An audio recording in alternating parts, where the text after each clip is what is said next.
Hello and welcome to Do Try This at Home, brought to you by the Institute of Physics. We're making these films to help parents and carers across the UK and Ireland get their kids excited and curious about the world around them. My name's Jenny, welcome to my home. The activity I've got for you today is out of this world. It's called the Toilet Roll Solar System, perfect for anyone who likes space. What you'll need for this is a toilet roll, a fresh clean one, some colouring pens or pencils, scissors, some sheets of paper and a ruler.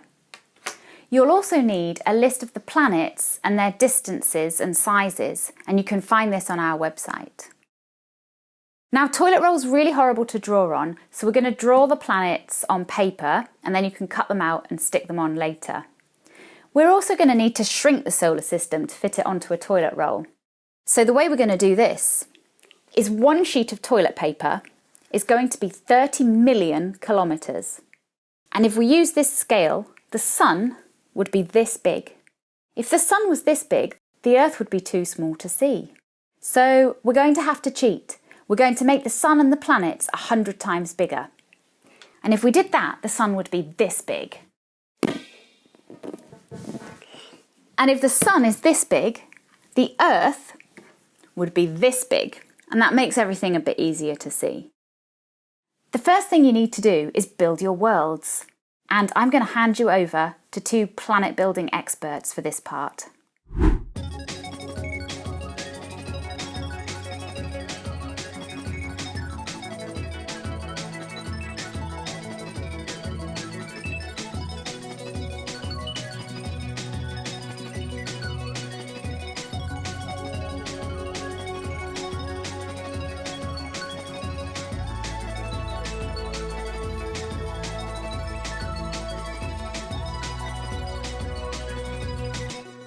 Great! Now you've got your planets ready, you're ready to stick them down and lay out your toilet roll solar system. Let's go on the grand tour. We're starting at the centre of the solar system with our sun, an ordinary star, about halfway through its lifetime. Place your loo roll to the edge of the sun and roll out 2 sheets to get to your first planet, Mercury, the smallest of the planets, just a little bit bigger than our moon and covered in craters. Next is Venus, another rocky planet with a thick, poisonous atmosphere where temperatures can reach over 470 degrees C. Third rock from the sun, our home. A little bigger than Venus, the Earth is just far enough away from our star for water to be a liquid, but not too far away that it's all frozen. Moving on to Mars, the final rocky planet. It's about half as wide as the Earth. On average, it's a chilly minus 63 degrees C with ice caps made of solid carbon dioxide.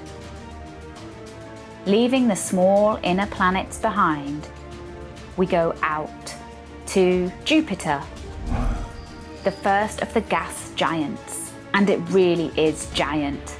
Over 11 times as wide as Earth, and has a mass that is 2.5 times greater than the mass of all the other planets in the solar system put together. Moving on, we reach another gas giant, Saturn, the second largest planet in the solar system and the Lord of the Rings. It isn't the only planet to have rings, but it definitely has the most beautiful ones. 6 down and 2 to go. And there's a reason that the last pair are called the outer planets. It took the Voyager spacecraft 5 years to travel this distance. About 4 Earths across, Uranus is an ice giant and was the first planet to be discovered using a telescope. And finally, up here in the loft, 4.5 billion kilometres out from the sun, we reach the last planet that we know about, Neptune, another ice giant, about the same size as Uranus and surrounded by supersonic winds that take 165 years to complete one lap around its host star, the Sun. We got all the way to the loft. It's such a long way to Neptune, and that's just in our solar system. So, Let's roll it up, repairing any tears as we go, and put it back into its box to treasure forever. If you liked this film, then please give it a like, and why not head on over to our website where there's lots more activities that you can do at home. Thanks for watching. See you next time.